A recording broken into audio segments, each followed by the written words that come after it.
Hey folks, it's Greg Rice. We're here at Nexus Property Management's headquarters in Pawtucket, Rhode Island, and right now I have a pretty interesting story to share with you that actually happened just yesterday.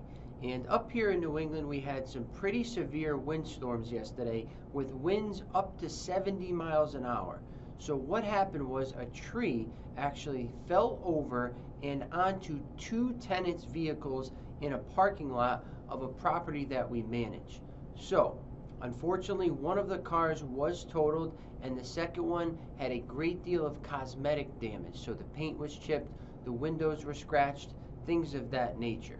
So as soon as that happened, we were wondering how this situation should be handled. Is it something that the homeowner has to file an insurance claim for, or is it the tenant's responsibility? So initially, we thought that perhaps since it was the property owner's tree, and it fell in their parking lot on their tenants' cars, that he would have to file an insurance claim. But after speaking with our attorneys and his insurance company, we discovered that actually it was not his liability, and that it was an act of God that he had no control over. So who's responsible? It's the tenant, unfortunately.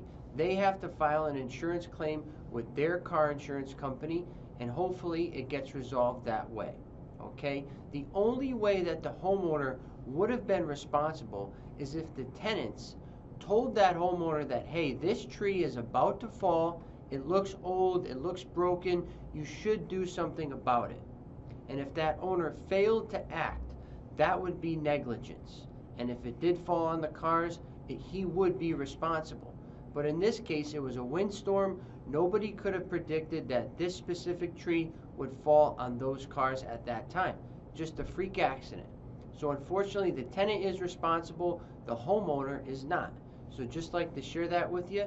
And once again, this is Gregory. We're here at Nexus Property Management, your property managed.